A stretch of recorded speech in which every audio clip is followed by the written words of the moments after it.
Welcome to The Explainer. Today, we're jumping into one of the most stressful parts of any job hunt, figuring out what to wear. You've got the resume, you've practiced the answers, but your outfit? Well, that can make or break your chances before you even say a single word. So, you think you've got the whole interview to win them over? You might want to think again. Hiring managers say a third of them know if they're going to hire you within the first 90 seconds. Seriously, that's less time than it takes to brew a cup of coffee. The clock is ticking the second you walk in the door. And just to really hammer that point home, check out this quote from psychologist Dr. Frank Bernieri. I mean, he is not pulling any punches here. A bad outfit choice isn't just a simple mistake. It's a major distraction, a deal breaker that's as off-putting as, well, the stakes are really high. So how do we nail it? That's what we're here for. We're going to break it all down, starting with the psychology of those critical first impressions. Then, we'll cover the grooming mistakes to avoid, the absolute rules for your wardrobe, and even crack the color code. After that, we'll get into reading the room for different companies and finish up with that final polish. Okay, let's dive right in with the power of that initial meet and greet. Research from Oregon State University found that in just 10 seconds, an interviewer already has a pretty strong gut feeling about you. Your appearance is literally the very first piece of data they get. And think about what actually makes up that first impression. This might blow your mind.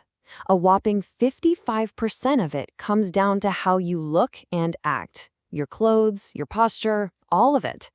Now compare that to the tiny 7% that's based on the actual words coming out of your mouth. It just goes to show you your outfit is doing most of the talking in those first few moments. Now, that first impression, it goes way beyond just your clothes. Let's talk about the universal grooming mistakes that can totally derail an interview. And it doesn't matter what industry you're in. These are the absolute non-negotiables.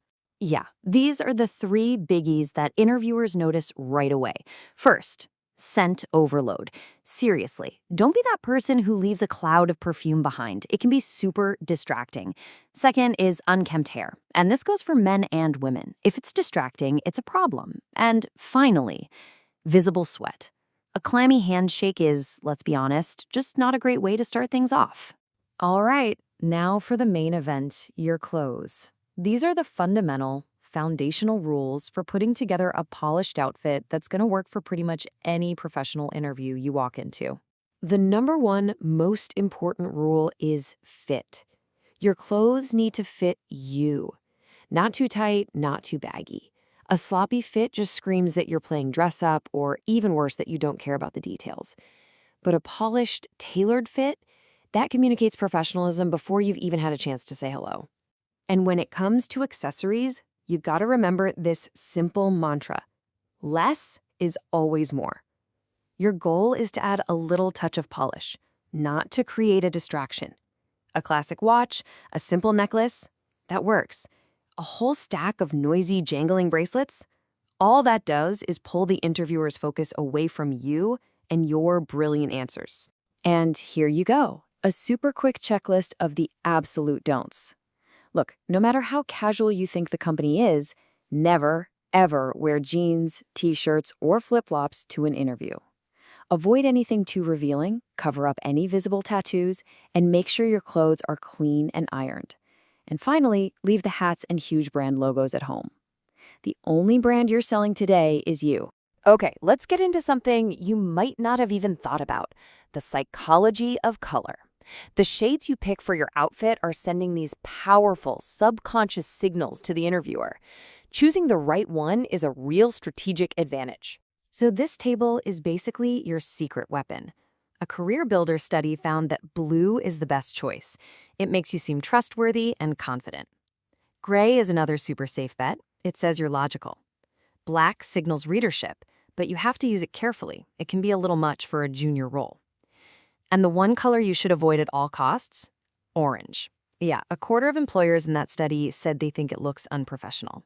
But of course, you can't just apply all these rules in a vacuum. The real key here is tailoring your look to the specific company's culture. And that means you've got to do a little bit of detective work before you show up for the interview. You're generally going to find two ends of the spectrum. For a super corporate place, like a law firm, a full suit is pretty much the required uniform. But if you wear that same suit to a tech startup, you might look really stiff and out of place. So here's the rule of thumb. Figure out what they wear every day and just dress one step nicer than that. It shows you're taking things seriously.